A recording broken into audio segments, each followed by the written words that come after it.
अगले दिन ऑफिस में सिबी अपने काम में लग गई थी। अविनाश अभी आया नहीं था। कमरे में जिया आई और सिबी से पूछा कि अभी कहाँ है सिबी। वो अभी नहीं आए हैं। जिया अविनाश को फ़ोन मिलाती है और पूछा कि कितनी देर में आ रहा है। फिर सिबी को कहा कि तुम यहाँ काफ़ी समय से काम कर रही हो। सिबी: जी 5-6 साल हो गए। जिया: वैसे तुम बहुत सुंदर हो। आंटी जी ने तुम्हारे बारे में बताया था कि।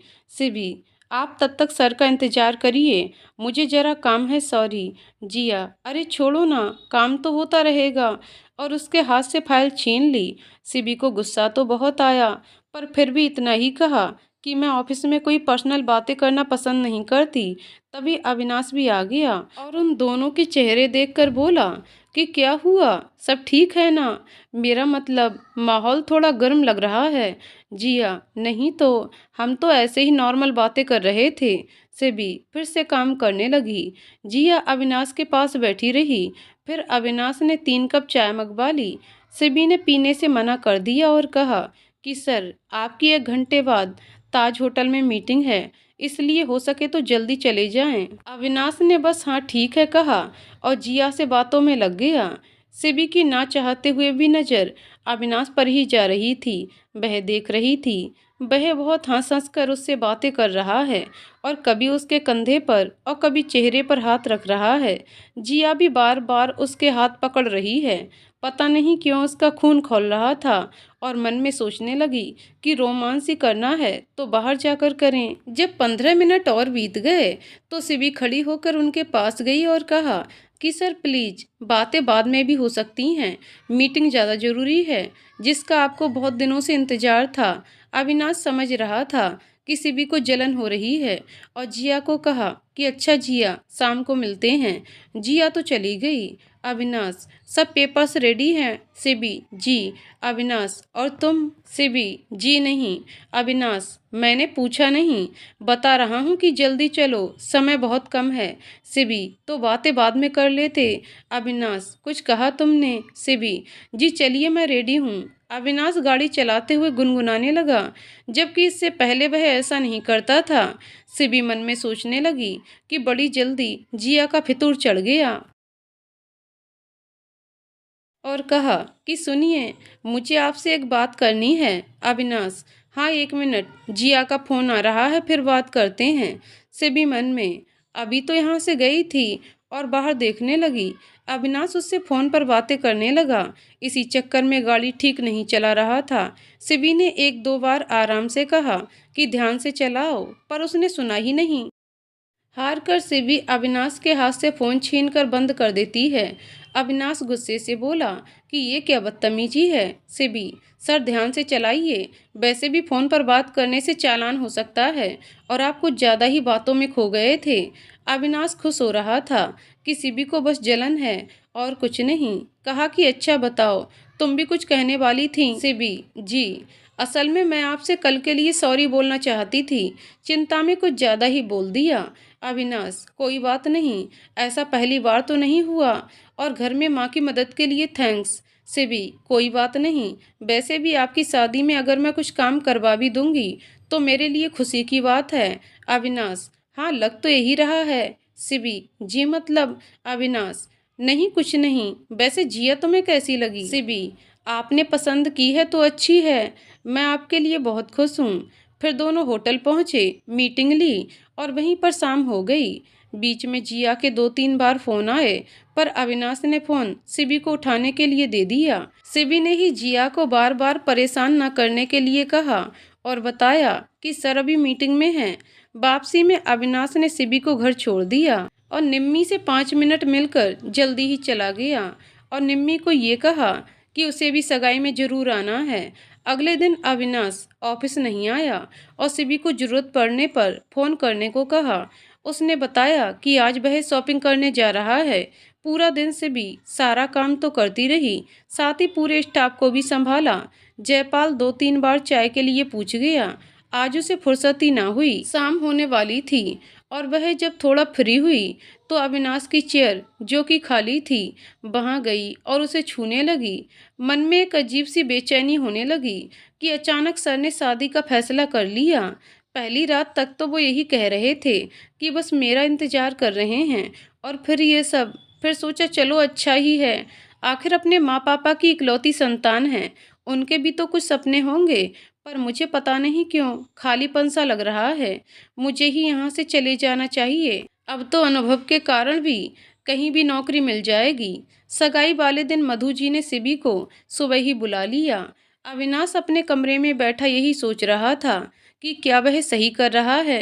पहले सुबह पूजा रखी गई थी, सब तैयार होने लगे तो मधु जी ने सिबी को भी तैयार होने के लिए साड़ी दी और कहा कि जाओ जल्दी पहन कर आओ। सिबी ने बहुत मना किया, पर बीच में ही निम्मी बोली कि मम्मा पहन लो ना, कितने टाइम से नहीं पहनी। उस वक्त अविनाश बाहर गया था तो वह उसी के कमरे में तैयार होने गई, पर जब ब्लाउज की डोरी बांधने लगी तो बंध ही ना पाई और वह कोशिश करती रही।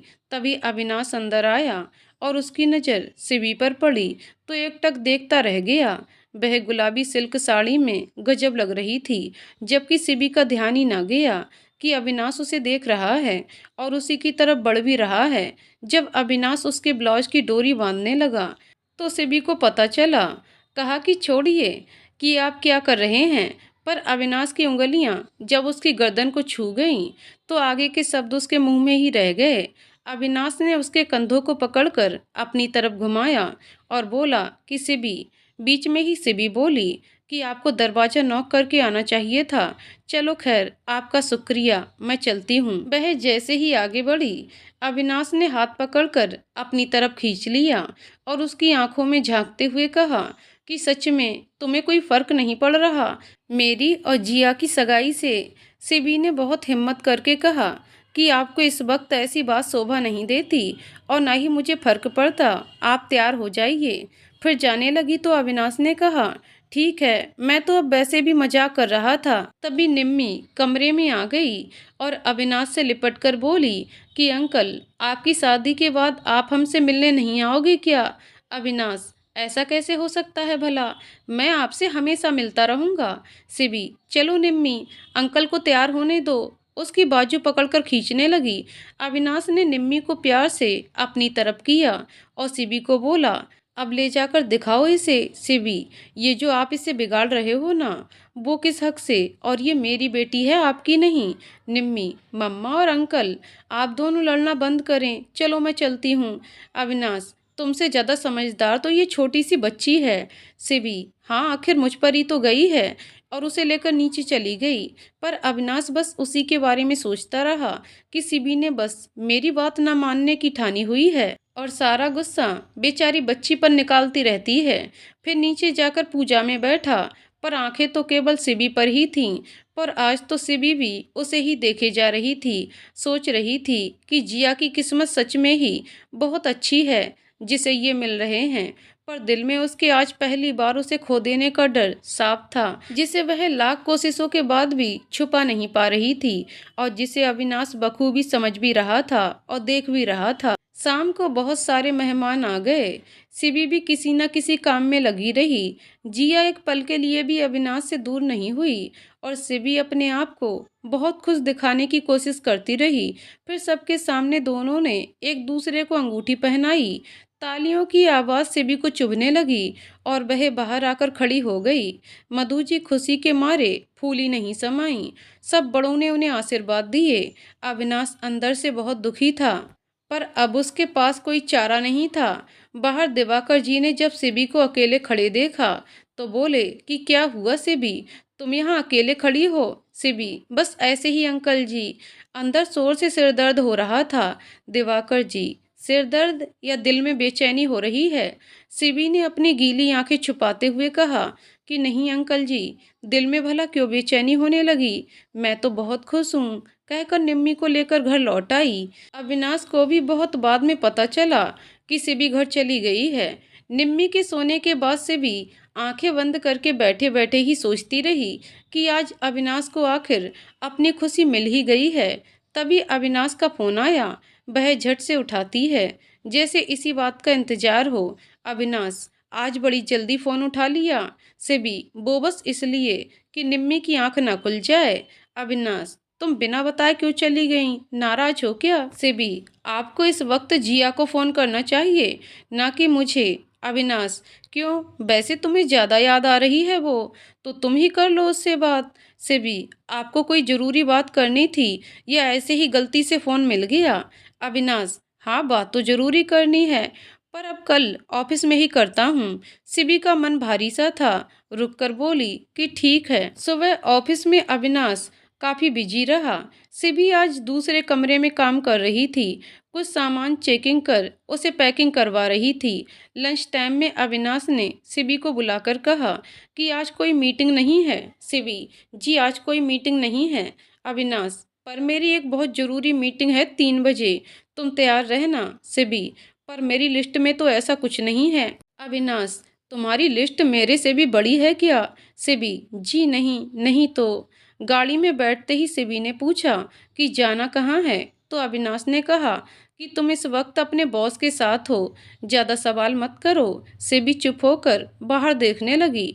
जब थोड़ी देर में एक बड़े से मॉल के सामने गाड़ी रुकी तो कहा कि मीटिंग यहाँ है। अविनाश, हाँ चलें अब, या कुछ और पूछना है? अंदर जाकर इधर उधर देख रही सिबी को अविनाश ने कहा कि असल में मीटिंग तुम्हारे साथ ही है। सिबी, ये क्या बदतमीजी है सर, मेरे साथ क्यों? और इसके लिए झूठ बोलने की जरूरत ही क्या थी? अविनाश, जरूरत थी तभी तो आओ, चलो मेरा दिमाग खराब मत करो। सिबी बड़बड़ करती रही और पीछे चलने लगी। अविनाश ने कपड़े की दुकान पर बैठकर अच्छी सी ड्रेसेस दिखाने को बोला और साथ ही सिबी को भी पास बैठने को बोला। तो सिबी ने थोड़ा सख्ती से कहा कि सर आप ये क्या कर रहे हैं? मुझे इन सब की कोई जरूरत नहीं, मैं चलती हूँ। अविनाश, ओ मैडम, मैं तुम्हारे लिए कुछ नहीं खरीद रहा, ज़्यादा भाव मत खाओ, यहाँ बैठकर मेरी मदद करो। सिबी, जी मतलब, और बैठ गई। अविनाश, मुझे जिया के लिए अच्छी सी ड्रेस लेनी है, मेरी मदद करो। सिबी, इसके लिए आपको जिया को साथ लाना चाहिए था, और मैं क्यों करूं उसके लिए पसंद? मेरी पसंद वो क्यों पहनने लगी? अविनाश, मुझे उसी ने कहा है कि सिबी को ले जाना, वो जो पसंद करेगी ठीक है। सिबी का मन तो नहीं था, पर फिर देखने लगी। वह ड्रेस देख रही थी और अविनाश उसे। फिर बहुत सारी देखने के बाद भी जब अविनाश को कुछ पसंद नहीं आया तो बीच में से एक ड्रेस सिबी ने निकाली और कहा कि ये ले लीजिए, ये जिया को जरूर पसंद आएगी। अविनाश, अच्छा, पर ऐसे कैसे पता चलेगा?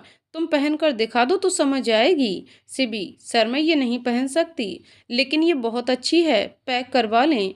अविनाश ने सिबी की आंखों में देखते हुए कहा कि कम से कम इतना तो मेरे लिए कर ही सकती हो, और तो कोई बात आज तक तुमने नहीं मानी। सिबी भी अपने दर्द को छुपाकर ड्रेस पहनकर आई और अविनाश के सामने आकर आंखें झुकाकर खड़ी हो गई। अविनाश को तो जैसे कुछ समझ ही नहीं आया, और जब होश में आया तो खड़ा होकर उसके पास गया। सिबी हरे रंग के अनारकली सूट में इतनी प्यारी लगेगी, ये तो अविनाश ने भी नहीं सोचा था। ऊपर से लंबी चोटी जो इस वक्त आगे थी और शर्मीली आंखें उठ ही नहीं पा रही थीं। अविनाश उसके पास गया और उसके कंधे पर पड़े दुपट्टे को लेकर उसके सर पर डाल दिया और कहा कि तुम्हें पता है सिबी, आज तुम इतनी सुंदर लग रही हो कि मेरे पास शब्द ही नहीं है कुछ कहने को। सिबी अविनाश को उसकी तरफ देखने से मना करना चाहती थी, पर आज वह कुछ कह नहीं पाई। उसे सुकून मिल रहा था, पर कुछ पल के बाद सिबी वापस चेंज करने के लिए मुड़ी तो अविनाश ने कहा, सिबी चेंज मत करो प्लीज। सिबी, प्लीज सर, आप जरा होश में आए, आपकी सगाई हो चुकी है। अविनाश, तुम कहो तो मैं सगाई तोड़ दूं। सिबी थोड़ा गुस्से से बोली, ये बात करने से पहले जरा सोच तो लें कि आप क्या कह रहे हैं। रिश्ते जोड़ना और तोड़ना कोई खेल नहीं है, आइंदा ऐसी बात सोचना भी नहीं। और चेंज करके घर चली गई। जाते जाते अविनाश के हाथ में ड्रेस पकड़ाकर बोली, रिश्ता कोई भी हो पूरी ईमानदारी से निभाना। अविनाश उसे जाते हुए देखता रहा। उसके दिल में जो भावनाएं सिबी के लिए थीं वो कभी नहीं बदल सकती, और मैं तुमसे भी तो ईमानदारी से ही निभा रहा हूँ, पर तुम देखकर भी अनदेखा कर रही हो। तभी घर से मधु जी का फोन आया कि आज शादी की डेट फिक्स करने जिया के घर वाले और पंडित जी आ रहे, इसलिए जल्दी आ जाना। अविनाश हारा हुआ सा घर की तरफ चल पड़ा। उसे कोई खुशी तो नहीं थी, पर हाँ खुश होने का नाटक करना बहुत मुश्किल लग रहा था। उसे आज भी बस सिबी का ही इंतजार है कि वो किसी तरह मान जाए। उसे पता है कि अंदर ही अंदर सिबी को जलन भी है, बस वो सब कुछ छिपा रही है। जब घर पहुंचा तो सब बहुत खुश थे। आखिर डेट जो फिक्स हो गई थी, और वो भी 1 हफ्ते के बाद की। सब एक दूसरे को मिठाई खिला रहे थे, पर अविनाश चाहते हुए भी वहां बैठ नहीं पाया और कमरे में जाकर आज पहली बार खूब रोया। पीछे से जिया उसके पास आई और कहा कि सुनो अभी, तुम चिंता मत करो यार।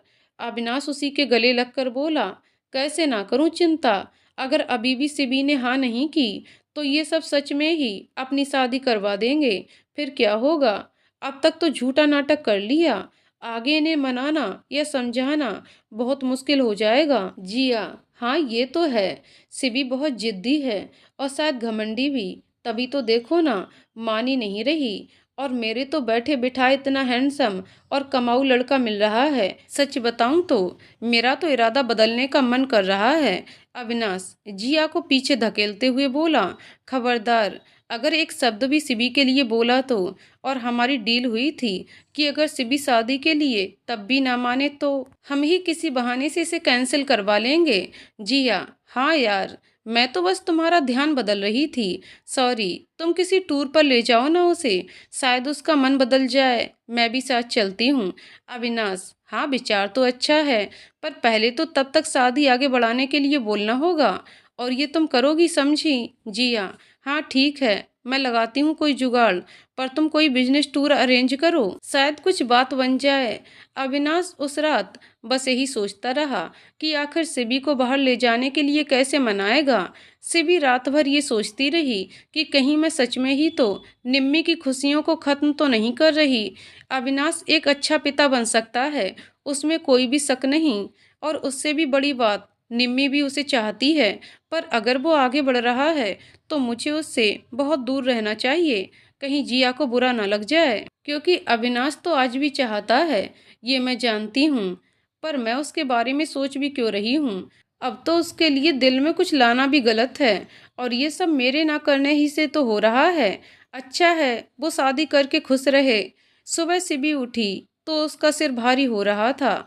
जैसे तैसे निम्मी को तैयार करके स्कूल भेजती है, फिर वह लेटी तो उसकी आंख लग गई।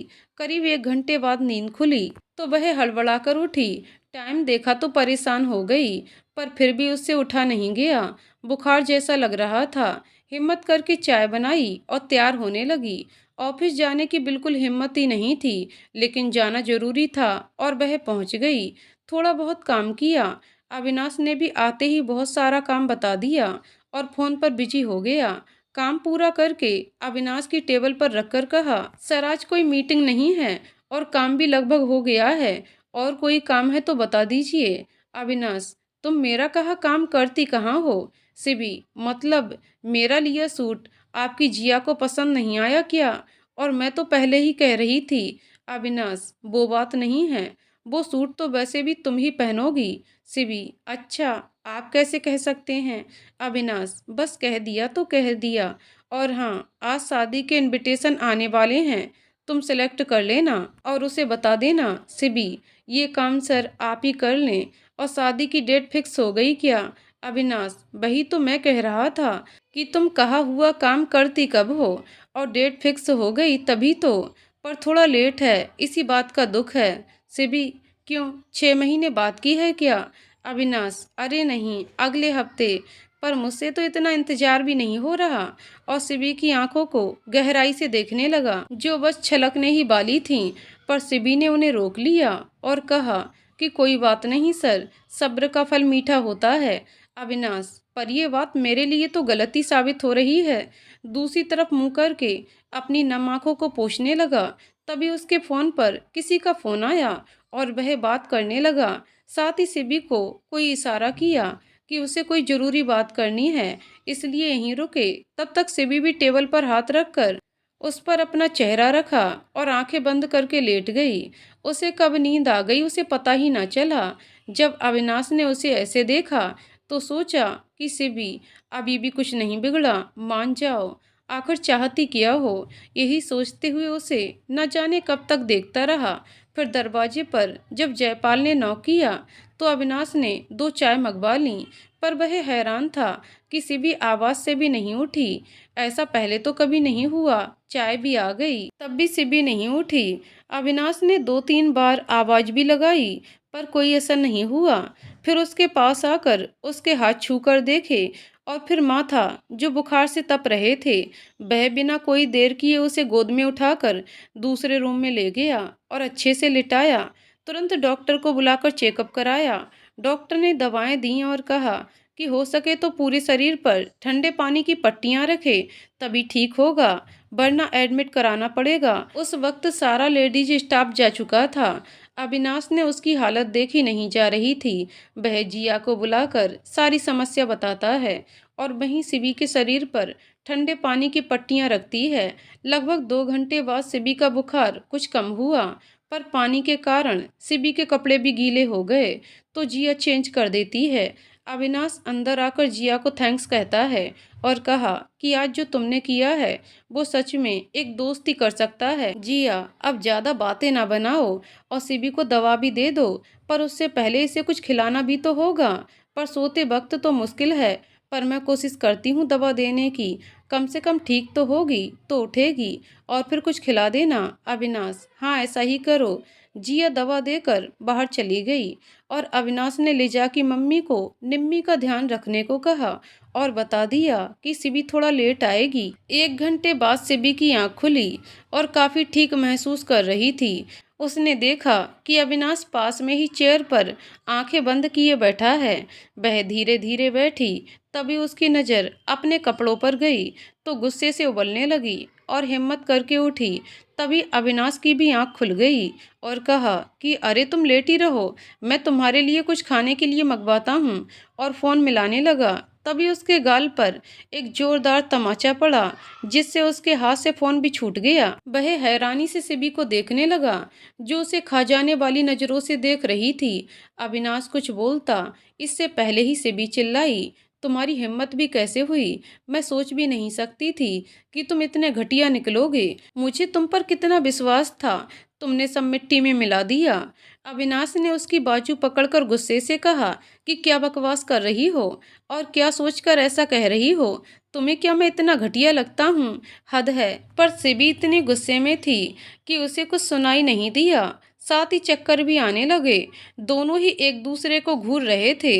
अविनाश ने उसे छोड़कर कहा कि तुम ऐसा सोच भी कैसे सकती हो? मैं समझ नहीं पा रहा कि क्या कभी पहले कोई ऐसी बदतमीजी की? तुम्हें पहले ही दिन से प्यार से मना रहा हूँ। अविनाश ने उसे चेयर पर बैठाया और कहा कि प्यार महसूस किया जाता है और उसके लिए छूने की जरूरत नहीं होती। और क्या तुम्हें प्यार और हवस का फर्क भी नहीं मालूम है?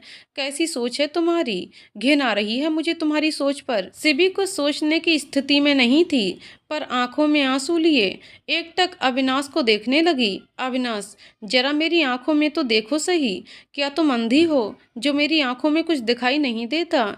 सिबी कुछ नहीं बोली और उठकर बाहर जाने लगी, तो अविनाश ने कहा कि रुको 2 मिनट, मैं तुम्हें ऐसे बात क्लियर किए बिना कहीं नहीं जाने दूंगा।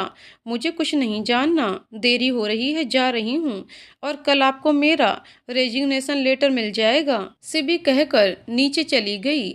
वहाँ जिया मिल गई, जो फ़ोन पर बात कर रही थी। सिबी को देखते ही फ़ोन कट करके बोली कि अरे सिबी, कैसी हो? अब कुछ खाया या नहीं? और तुम रुको, मैं तुम्हें घर छोड़ देती हूँ। सिबी, नहीं मैं चली जाऊंगी। जिया ने जबरदस्ती उसे अपनी गाड़ी में बिठाया और कहा कि ऐसी हालत में अकेले नहीं जाते, और मैं तो सोच रही हूँ कि आखिर अभी ने तुम्हें अकेले आने ही कैसे दिया? कैसा बॉस है तुम्हारा? और हंसने लगी। सिबी चुप रही, फिर सोचकर कहा कि तुम्हें कैसे पता कि मुझे बुखार था? जिया हंसते हुए बोली कि अब तुम्हारा बॉस इतना भी पत्थर दिल नहीं है। असल में जब तुम्हें सुबह तेज बुखार था तो उसने मुझे और डॉक्टर को बुला लिया था। डॉक्टर के जाने के बाद मैंने ठंडी पट्टियां रखीं और फिर कपड़े भी चेंज किए, लेकिन अपने स्टाफ के लिए इतनी चिंता करते हुए मैंने अभी को पहली बार देखा। वह इतना परेशान था कि पूछो मत। सिबी, क्या तुम भी वहीं थीं? जिया, और क्या, पर अब तुम अपना ध्यान रखना। सिबी तो जैसे आसमान से जमीन पर आ गिरी हो। उसे समझ ही नहीं आ रहा था कि अब वो क्या करेगी। मैंने उसे इतना कुछ कह दिया कि शायद सॉरी बोलना काफ़ी नहीं होगा, तभी घर आ गया और जिया उसे छोड़कर अपना ध्यान रखने को कहकर चली गई। सिबी ने पहले निम्मी को बुलाया और ज़रूरी काम करके लेट गई। उसकी तबीयत फिर खराब होने लगी तो वह दवा लेकर सोने की कोशिश करने लगी, लेकिन उसे वो सारी बातें याद आने लगीं जो उसने अविनाश को कही थीं। उसे आज बहुत बुरा लग रहा था कि उसने इतनी बड़ी बात सोच भी कैसे ली। अविनाश के साथ वह दिन भर रहती है। आज तक उसने कभी गंदी नज़रों से नहीं देखा था, हमेशा ही इज्जत से पेश आया था। पर वह भी क्या करती। ऐसी हालत में उसका दिमाग घूम गया और ना ही अविनाश ने कुछ बताया और ना ही उसे कुछ बताने का मौका दिया। माफ़ी भी आखिर किस मुंह से मांगूंगी और क्या वो मुझे माफ़ कर देगा। सच में मैंने बहुत बड़ी गलती कर दी है, उसके प्यार को गाली दी है। अब सज़ा भी मुझे ही मिलनी चाहिए। देर रात तक इसी तरह सोचते हुए उसे नींद आ गई। सुबह थोड़ा देर से उठी, पर निम्मी को जैसे तैसे तैयार करके स्कूल भेज दिया। ऑफिस जाने की तो हिम्मत नहीं थी और न ही जाकर अविनाश का सामना करने की। वह आराम करने लगी और बार बार अविनाश को फ़ोन करने की हिम्मत लाती और अगले ही पल फिर रुक जाती। दोपहर तक ऐसे ही चलता रहा। उधर अविनाश भी पूरी रात ठीक से सो नहीं पाया था। ऑफिस समय से पहले पहुंचकर अपनी चेयर पर ही आंखें बंद किए बैठा सोचता रहा कि आखिर उसकी गलती क्या है। यही कि वह उससे प्यार करता है और उसी के लिए जिया से शादी करने का नाटक भी कर रहा है, ताकि उसके दिल में अगर कुछ है तो शायद निकल जाए। पर यह तरकीब भी पता नहीं काम करेगी भी या नहीं। वह ये भी जानता था कि अब सिबी यहाँ काम बिल्कुल नहीं करेगी और वह उसे रोक भी नहीं पाएगा, लेकिन वह अपनी बात उसके सामने जरूर रखेगा। जिया से बात करता हूँ। वह उसे फ़ोन मिलाता है, पर लगता ही नहीं। पूरा दिन इसी परेशानी में बिता दिया कि आखिर सिबी को कैसे यकीन दिलाएगा। मधु जी शादी की तैयारियों में बिजी थी और सोचा कि सिबी को 2 दिन पहले ही यहाँ आने को कह दूंगी। सिबी की तबीयत अब ठीक थी। आज उसने बहुत कोशिश की कि वह अविनाश से माफ़ी मांग ले, पर ऐसा हो नहीं पाया। सोते वक्त निम्मी ने कहा कि मम्मा, अंकल से मिले कितने दिन हो गए हैं, आप फ़ोन मिला दो ना, मुझे बात करनी है। सिबी, नहीं बेटा, अभी तो रात हो गई है, कल बात कर लेना। निम्मी ने 1-2 बार कहा भी, पर सिबी ने उसे बहलाकर सुला दिया। अगली सुबह वह ऑफिस पहुंची तो अविनाश नहीं था। सबसे पूछा पर किसी को पता नहीं था। शाम तक सब काम किए और दिमाग में बस अविनाश का ही इंतजार था, पर वह नहीं आया। इसी तरह एक दिन और बीत गया और एक सुबह जब वह कमरे में गई तो अविनाश बहुत खुश दिखाई दे रहा था। सिबी, गुड मॉर्निंग सर। अविनाश कोई जवाब नहीं देता और फ़ोन पर किसी से बात करता रहा। काफ़ी देर बाद अविनाश ने एक लड़की से मिलाते हुए कहा कि मिसेस सिबी सिंह, ये मेरी नई पर्सनल सेक्रेटरी मिस नीलू, इनसे मिलिए। और नीलू तो हाय हेलो करके बाहर चली गई और न चाहते हुए भी सिबी की आंखें गीली हो गईं, पर जल्दी ही छुपा लिया।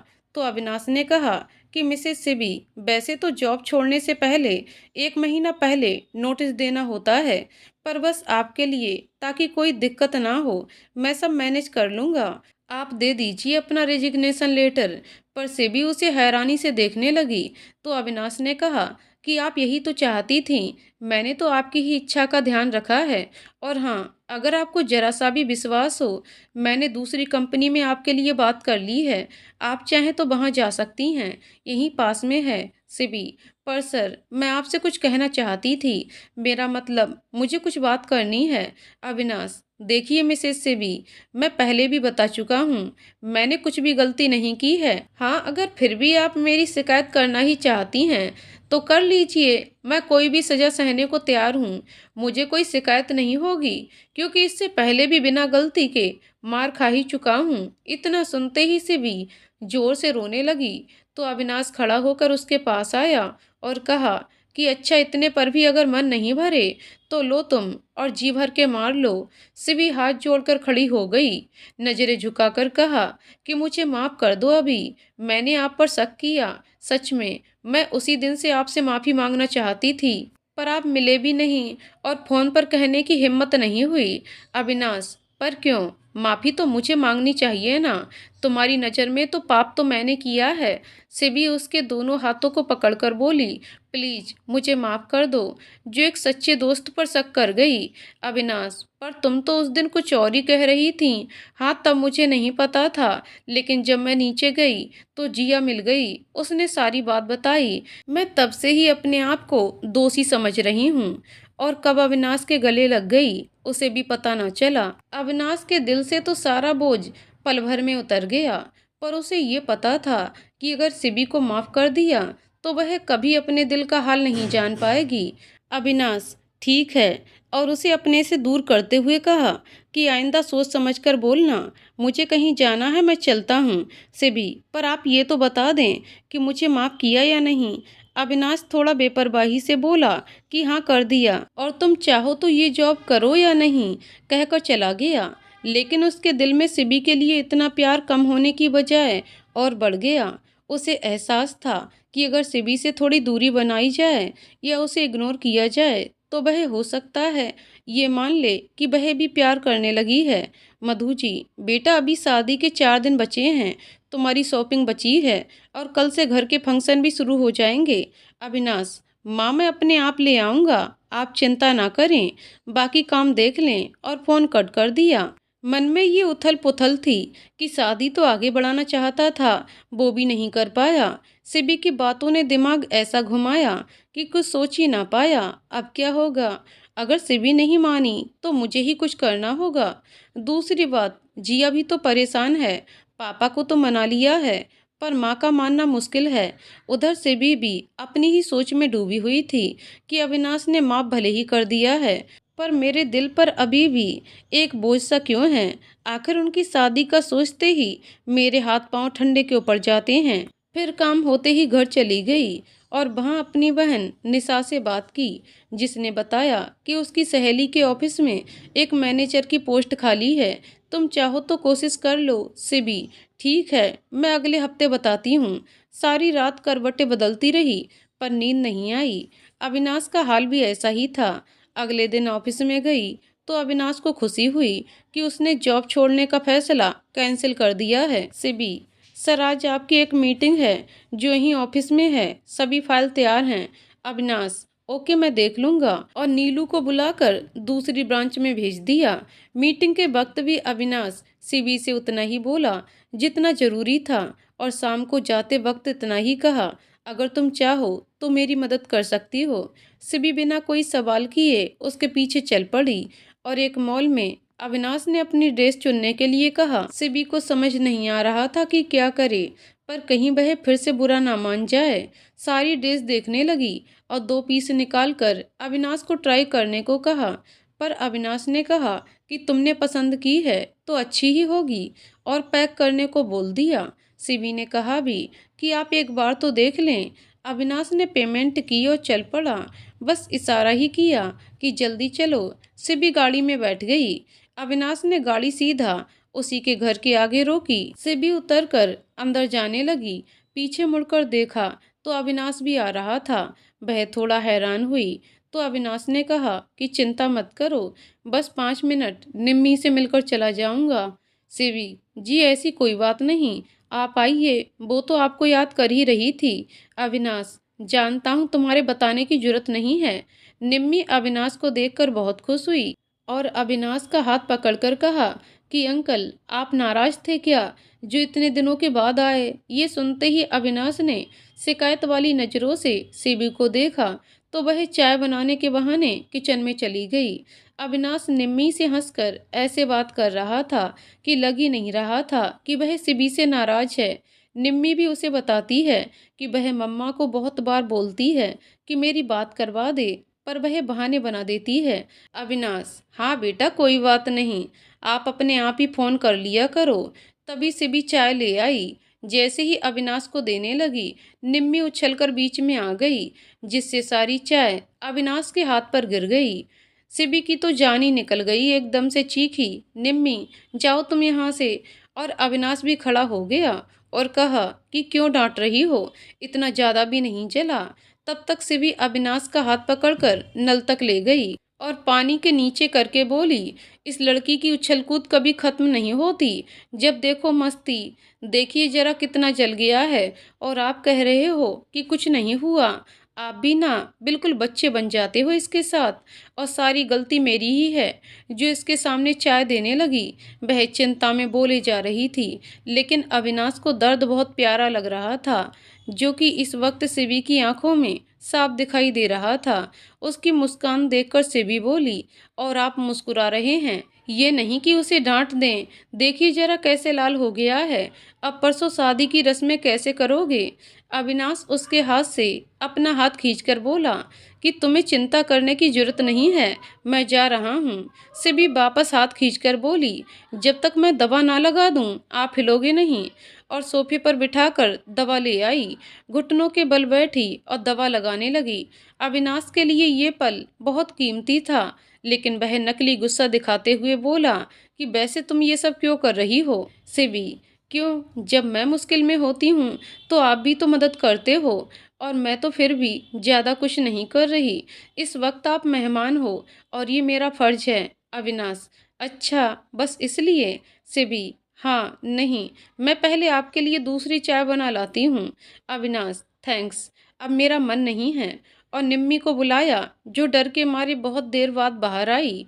सिबी ने उसे सॉरी बोलने को कहा तो अविनाश ने निम्मी को गले लगाकर कहा कि कोई बात नहीं बेटा, गलती से हो गया, तुमने जानबूझकर तो नहीं किया ना। लेकिन कुछ लोग तो जानबूझकर दिल दुखाते हैं। सिबी इस बात का मतलब समझ तो गई थी, पर फिर सोचा कि अब इस बात का फायदा ही क्या है, जब आप शादी कर ही रहे हैं।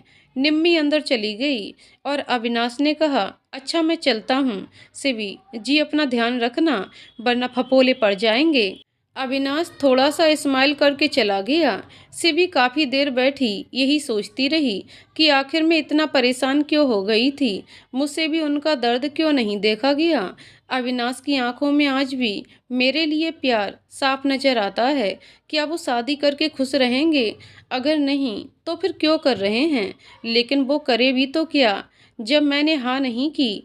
पर मैं क्या करूं? सिबी जब ऑफिस जाने लगी तो मधु जी का फोन आ गया और घर आने को ही कहने लगी। सिबी ने निम्मी के स्कूल से आने के बाद आने को बोल दिया और ऑफिस चली गई। वहां उसकी टेबल पर ही शादी का इनविटेशन रखा था। हाथ में उठाया तो अपने आप ही दो मोती आंखों में आ गए, जो अंदर आते हुए अविनाश ने भी देख तो लिया था और अपनी सीट पर बैठकर कहा, आज मुझे घर जल्दी जाना है, इसलिए सब काम एक साथ बता दो। सिबी, जी सर। और पूछा कि आपका हाथ कैसा है? अविनाश, अब ठीक है। पर सिबी ने देखा वह उस हाथ से पेज भी पलट नहीं पा रहा था। पास जाकर सारे पेज खुद पलटने लगी। अविनाश ने मना किया, लेकिन जब उसके अपनी ओर झुके चेहरे को देखा तो भूल ही गया। सिबी आंखों के इशारे से उसे नीचे देखने को कहने लगी। तब अविनाश पेपर्स को देखने लगा और साइन करते ही उठने लगा। तब तक सिबी दूर नहीं हटी थी, इसलिए वह उसी से टकराकर गिरने लगा, और टक्कर के कारण सिबी भी उसी की गोद में गिर गई। अविनाश के पीछे चेयर थी तो वह भी चेयर पर ही गिरा था, और दोनों की आंखें बंद थीं। जब अविनाश आंखें खोलता है तो उसने सिबी को कमर से पकड़ रखा था और चेहरा उसके बेहद करीब था। गर्म सांसें महसूस हुईं तो सिबी ने आंखें खोलीं तो झटके से उठने लगी, पर अविनाश तब तक पकड़े हुए था। सिबी, छोड़िए मुझे। अविनाश हाथ हटाकर बोला कि गिरी तुम खुद थी, कहीं मुझ पर इल्जाम लगाओ। सिबी दूर जाकर बोली कि सॉरी, वो मैं अचानक से संभल नहीं पाई। अविनाश, वैसे मुझे घर जल्दी जाना है, तुम भी साथ चलना चाहो तो चल सकती हो। सिबी, जी पर मुझे निम्मी को भी घर से लेना है, मैं आ जाऊंगी। अविनाश, तो इसमें कौन सा बड़ी बात है, चलो जाते हुए ले लेते हैं। सिबी, जी ठीक है। दोनों घर पहुंचे। पहले सिबी ने निम्मी को तैयार किया। निम्मी ने रात वाली बात के लिए अविनाश को सॉरी भी बोला। सिबी अविनाश को चाय देकर तैयार होने चली गई। उसने हल्के नीले रंग की साड़ी पहनी। अविनाश निम्मी को ले जाकर बाहर गाड़ी में इंतजार करने लगा। सिबी जैसे ही आकर बैठी तो निम्मी ने कहा, ओह मम्मा, आज तो आप कमाल लग रही हो। क्यों अंकल, मैं ठीक कह रही हूँ ना? अविनाश नज़र भर के उसकी तरफ देखने लगा तो सिबी निम्मी को समझाने लगी कि निम्मी, तुम वहाँ पर कोई शरारत नहीं करोगी। मैं पहले ही बता रही हूँ, अगर कोई भी बात मानने से मना किया तो मैं तभी घर वापस ले आऊंगी। निम्मी, ओके मम्मा। अविनाश भी उससे ध्यान हटाकर गाड़ी चलाने लगा और कहा कि निम्मी, जो तुम्हारा मन करे वही करना, ठीक है। तुम्हें जो भी चाहिए मुझे बता देना, किसी और को कहने की जरूरत नहीं। निम्मी तो खुशी से उछलने लगी तो सिबी ने आंखें दिखाकर उसे शांत कराया। अविनाश चुपचाप गाड़ी चलाता रहा और न चाहते हुए भी एक नज़र सिबी को देख लेता, जो न जाने कहाँ शून्य में देख रही थी। शाम को हल्दी थी, सब तैयारियों में लगे थे। अविनाश बुझे मन से सब कर रहा था। दिवाकर जी ने भी सिबी को अपने पास बुलाकर कहा कि सिबी, तुम खुश हो ना कि अब तो अभी ने तुम्हें मनाना छोड़ दिया है। सिबी, जी अंकल जी, अगर वो खुश है तो मैं भी खुश हूँ। आखिर घर में खुशियाँ आ गईं। दिवाकर जी उसके मन की टोह लेना चाहते थे, पर सिबी ने अपने आप को संभाल रखा था। काम के बहाने वहां से टल गई। रस्म होने के बाद जब अविनाश नहाने के लिए ऊपर गया तो उसे अपने कपड़े नहीं मिले। आवाज लगाता रहा लेकिन किसी ने नहीं सुनी। फिर बहुत देर बाद वह नीचे आकर मधु जी से बोला कि माँ, मेरे कपड़े तो दे दो, कितनी देर से आवाज लगा रहा हूँ, कोई सुनता क्यों नहीं। मधु जी, बेटा मेरे हाथ तो अभी गंदे हैं। और सिबी को आवाज लगाकर कहा, बेटा सिबी, जाओ तुम जरा अभी की मदद करना। सिबी, पर आंटी जी, मुझे कैसे पता होगा इनके कपड़ों का। मधु जी, अरे बेटा, सीधी सी बात है, कपड़े अलमारी में ही होंगे और सामने ही कुर्ता पजामा रखा है, जाकर बस निकाल कर दे दो। सिबी, जी आंटी जी। चिढ़ता हुआ अभी चला गया और पीछे पीछे सिबी भी गई। जाकर अलमारी से कपड़े निकाल कर दिए जो सामने ही रखे थे। बाहर जाने लगी तो अविनाश ने कहा, अच्छा सुनो, वो मेरे कल के लिए निकाल कर दे जाओ, तब तक मैं नहा आता हूँ, वरना कल फिर मुझे परेशानी होगी। सिबी, देखिए अब मैं चलती हूँ और आप नहाकर अपने आप निकाल लेना। अविनाश दरवाजा पटक कर वॉशरूम चला गया और सिबी भी कपड़े अलमारी से निकालने लगी। तभी उसके हाथ एक डायरी लगी। ना चाहते हुए भी खोली तो उसमें अविनाश सब कुछ सिबी के लिए ही लिखा हुआ था, पर वह पढ़ नहीं पाई क्योंकि तभी अविनाश के बाहर आने की आवाज़ आई। वह चुपके से डायरी छुपा लेती है और कहा कि देख लीजिए, ठीक है ना। सिबी, हाँ बहुत अच्छे हैं, और तुमने निकाले हैं तो बहुत अच्छे। सिबी डायरी लेकर जैसे ही निकलने लगी तो अविनाश फिर चिल्लाया और कहा, ये देखो जरा, इस कुर्ते में तो बटन ही नहीं है, जरा लगा ही दो। सिबी, सर मैं आपकी बीवी नहीं हूँ, आप प्लीज कुछ और पहन लें। अविनाश, ओह सॉरी, लेकिन बुरा ना माने तो एक बात कहूँ, दोस्त बनकर भी तो ये काम किया जा सकता है। सिबी मुंह बनाकर बटन तो लगाने लगी। अविनाश को और चाहिए क्या था, उसे जी भरकर देखने का मौका जो मिल गया था। सिबी भी उसकी आंखों की तपिश महसूस तो कर रही थी, पर एक बार भी नजर उठाकर देखा नहीं। सिबी धागा तोड़कर दूर हटकर बोली कि हो गया, बाहर चली गई। बाकी काम के बाद सबको खाना दिया। पहले निम्मी को जबरदस्ती बिठाकर खाना खिलाया। जब रात होने लगी तो मधु जी ने अविनाश को आवाज लगाई, पर वह तो अपने ही ख्यालों में खोया हुआ था। उसे होश में आने का मन ही नहीं था कि जब सिबी उसके नजदीक थी। जब दरवाजे पर दस्तक हुई तभी उसे पता नहीं चला। सिबी जोर से बोलते हुए, सर कहाँ हैं आप, कब से आंटी जी बुला रही हैं और मैं भी दरवाजा नॉक कर रही थी। अविनाश हड़बड़ाकर बोला कि क्या हुआ। सिबी खाना रखकर बोली कि आप खाना खाकर आराम करिए, मैं चलती हूँ। तब तक निम्मी भी आ गई। कहा कि अंकल जी, आज आप नहीं चलोगे हमें छोड़ने। सिबी बीच में ही बोली कि नहीं, आज वह नहीं जा सकते, उन्हें अब घर से नहीं निकलना है। अविनाश निम्मी को पास बिठाकर बोला, आज तुम कहीं जाओ ही मत, सुबह फिर आना पड़ेगा तो अच्छा है यहीं रुक जाओ। सिबी, नहीं ये नहीं हो सकता, वैसे भी मुझे कहीं और नींद नहीं आती। अविनाश, वो तो तुम्हें वैसे भी नहीं आएगी। सिबी, जी क्या मतलब। अविनाश, हाँ नहीं कुछ नहीं, ऐसे ही बोल दिया और निम्मी से बोलने लगा। सिबी निम्मी को जल्दी नीचे आने को और यहाँ सोने से मना करके कहकर नीचे चली गई।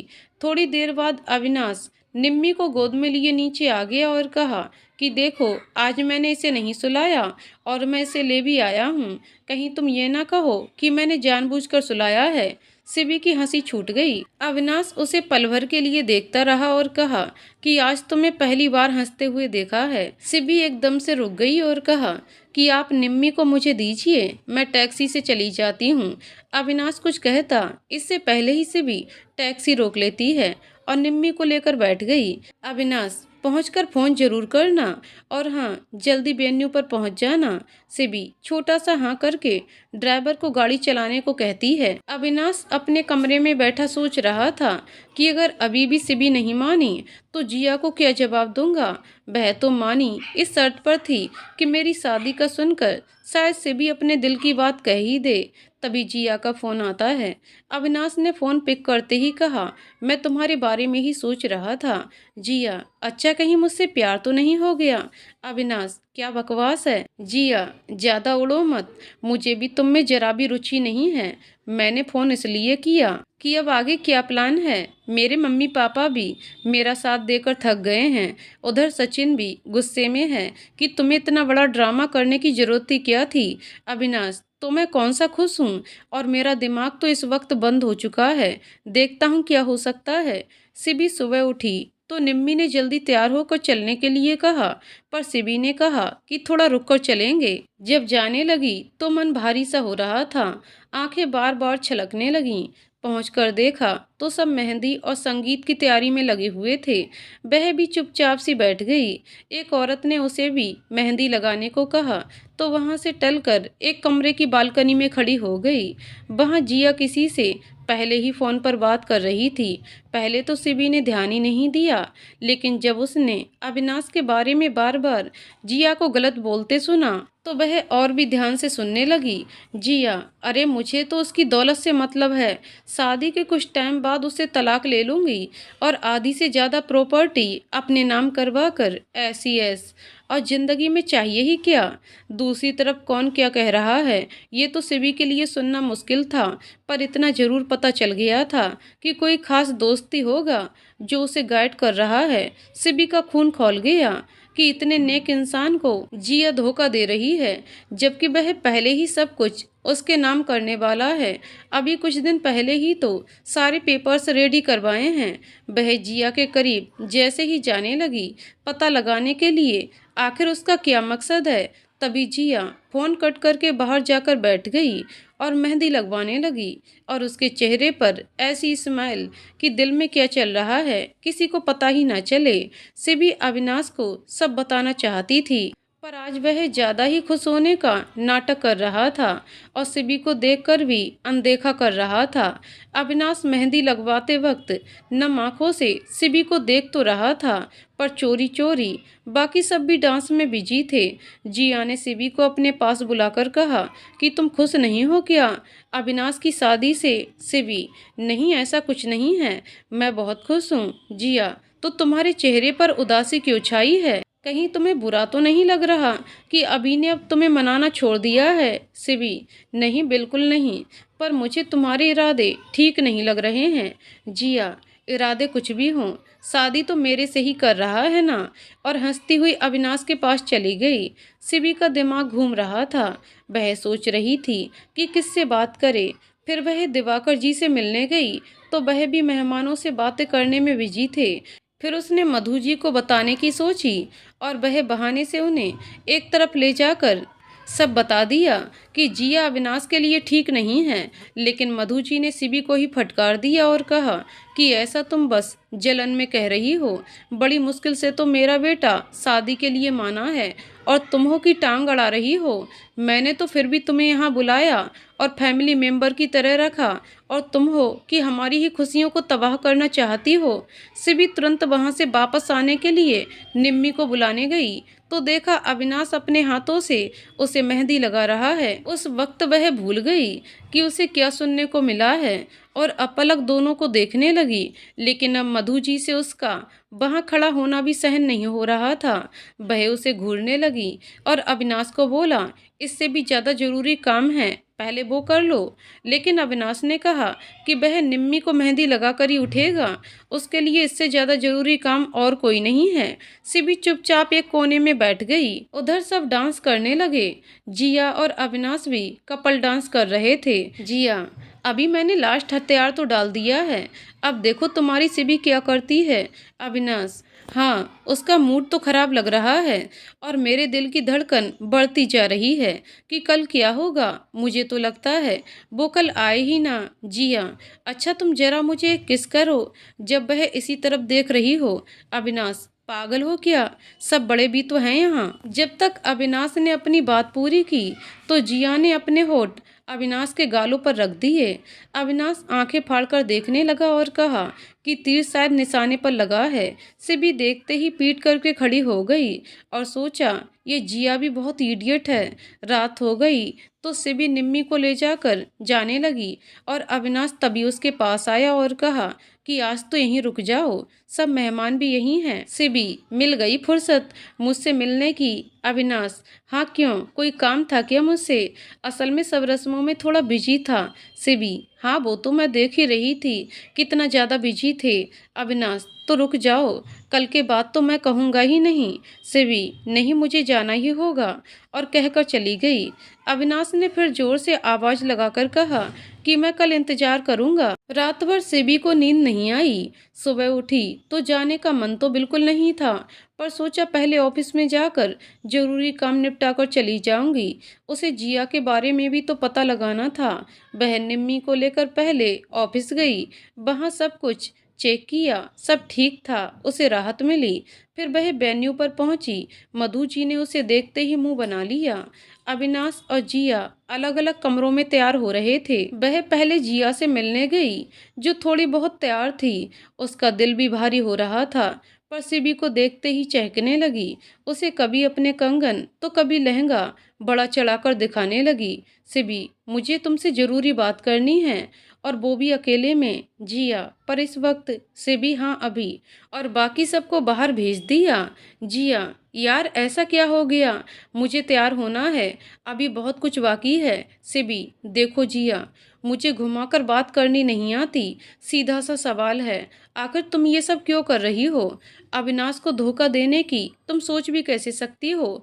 जिया, क्या मतलब? सिबी, मैंने तुम्हारी फ़ोन पर करते हुए सारी बात सुन ली थी, इसलिए सीधे से सब बता दो। जिया, पर इस बात से तुम्हें क्या फ़र्क पड़ता है, या कहीं तुम्हें लालच तो नहीं आ गया? सिबी, मुझे कोई लालच नहीं है, पर अगर तुम गलत इरादों से सर से शादी कर रही हो तो ऐसा नहीं होने दूंगी। जिया, तो तुम मुझे रोकोगी? सिबी, हाँ जरूर, क्यों नहीं। जिया, देखो अगर मैंने अभी आंटी को तुम्हारे बारे में बता दिया तो तुम्हें धक्के मारकर बाहर निकाल देंगी। सिबी, तो तुम शादी से मना कर दो और मैं भी चली जाऊंगी। जिया, अच्छा। तभी अविनाश अंदर आता है और कहा, ओह जिया, तुम अभी तक तैयार नहीं हुई, जल्दी करो यार। सिबी की तरफ जानबूझकर उसने देखा तक नहीं।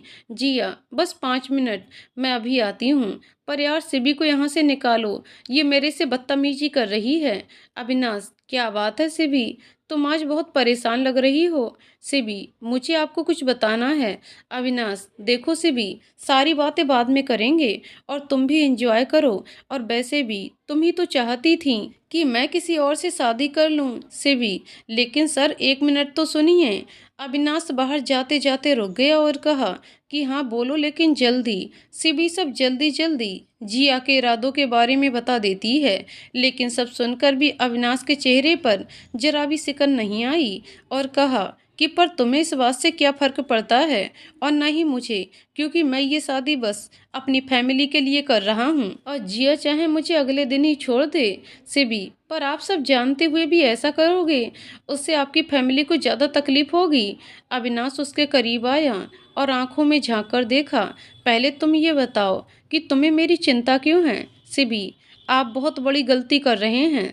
अविनाश, गलती तो मैं तब कर रहा था जब तुम्हारा इंतजार कर रहा था, पर अब मैं अपनी मम्मी पापा की इच्छा पूरी करना चाहता हूँ। सिबी की आंखों से आंसू बहने लगे और कहा कि आप मेरी ना करने की सजा सबको क्यों दे रहे हैं?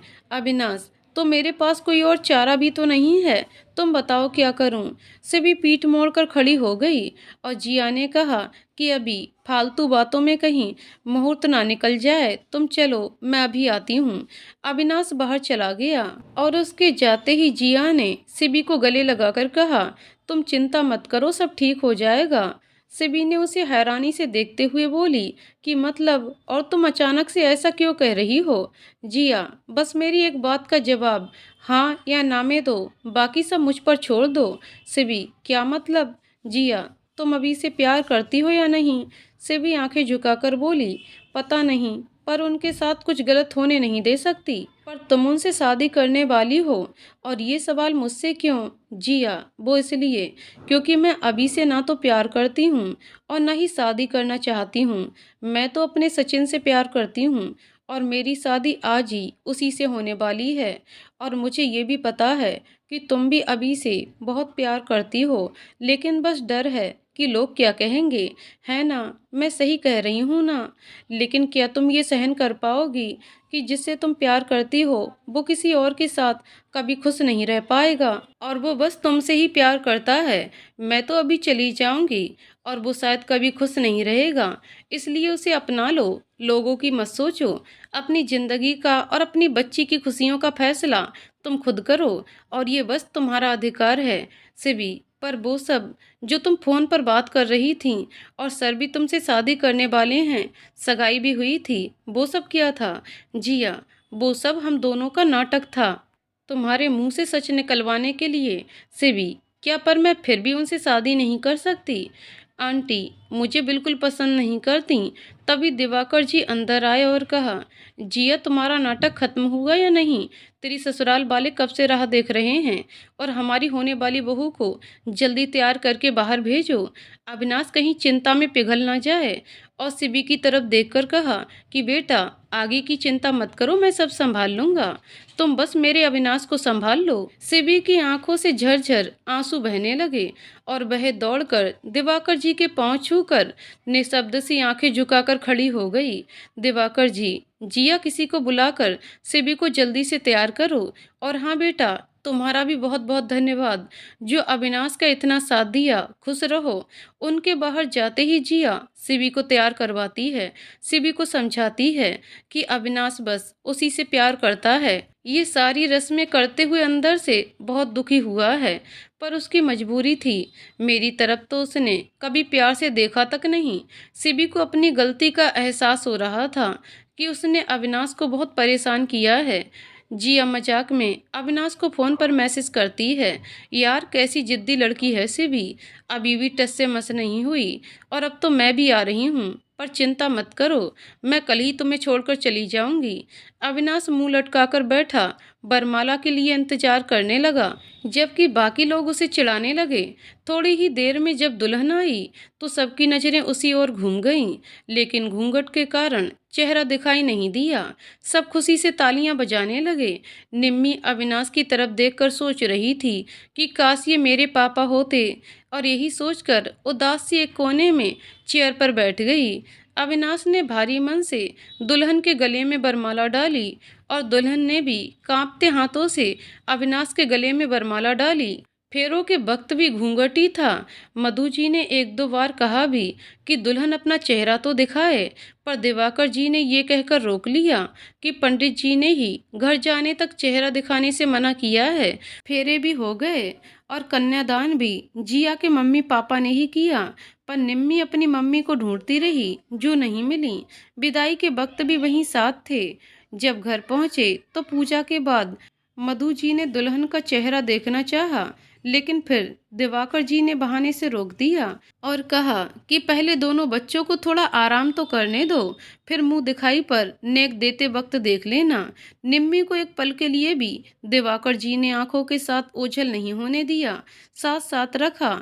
कमरे में जब अविनाश जाते ही दुल्हन को जिया समझकर बोला, ये घूंघट का कौन सा नाटक लगा रखा है? चलो खैर कोई बात नहीं, मुझे नींद आ रही है, थोड़ी देर सो जाता हूँ, फिर से नीचे रस्में पूरी करने जाना है। मेरा तो मन करता है कि ये देश ही छोड़कर भाग जाऊं। कहकर वॉशरूम चला गया और आते ही मुंह फेर कर लेट गया। सिबी की धड़कनें और भी तेज हो गई थीं, ये सोचकर कि न जाने अब क्या होगा, अविनाश कैसे रिएक्ट करेगा और आंटी जी क्या कहेंगी। फिर वह कपड़े चेंज करने गई, जिसका पूरा इंतजाम जिया ने ही कर रखा था। फिर ड्रेसिंग के सामने तैयार होने लगी। थोड़ी देर बाद बाहर से आवाज आई कि जिया बेटा, जल्दी तैयार होकर नीचे आओ। आवाज से अविनाश भी उठकर तैयार होने लगा। सिबी ने तभी पीठ कर ली थी। अविनाश बड़बड़ करता जा रहा था कि शायद मेरे ही प्यार में कमी रह गई थी या मुझ में ही कमियां हैं जो सिबी को जरा सा भी एहसास ना करा पाया। और जिया, तुम भी सचिन से बात कर लो, बता दो कि नाटक पूरा हो गया है, मेरा क्या है, मैं भी अब ऑफिस से घर आऊँगा ही नहीं। सिबी हिम्मत करके उसकी ओर मुड़ी और नज़रें झुकाकर कहा कि क्या सच में नहीं आओगे। अविनाश ने उसकी ओर बिना देखे ही कहा कि सिबी जैसी आवाज़ निकालने से तुम सिबी नहीं बन जाओगी। सिबी, लेकिन आप इतना गुस्सा क्यों कर रहे हो निम्मी के पापा। ये सुनते ही अविनाश सिबी की तरफ देखता है तो देखता ही रह गया। मुंह खोले, आंखें भी खुली की खुली रह गईं। जब अपने सामने सिबी को साड़ी में सिमटे हुए और शर्माते हुए देखा, 2 मिनट बाद वह उसकी ओर बढ़ने लगा और सिबी पीछे होने लगी, लेकिन अविनाश ने खींचकर उसे झट से गले लगा लिया और कहा, पर ये सब कैसे, मेरा मतलब तुम अचानक कैसे मान गईं। सिबी कुछ देर चुप रही और कहा कि आपके प्यार के कारण ही सब कुछ हुआ है। अविनाश उसके चेहरे को बार बार हाथ लगाता, जैसे यकीन करना चाहता हो वह सच में उसी की है। उसके खुशी के मारे बोल ही नहीं निकल रहे थे। सिबी भी उसे खुश देखकर सारी चिंताएं और दुख भूल गई थी और अपने फैसले पर खुश थी। आगे की कहानी अगले वीडियो में। तो दोस्तों, आपको कहानी कैसी लगी कमेंट करके ज़रूर बताइएगा। कहानी पसंद आई हो तो वीडियो को लाइक शेयर करें और चैनल को सब्सक्राइब करें। कहानी को पूरा सुनने के लिए बहुत बहुत धन्यवाद दोस्तों।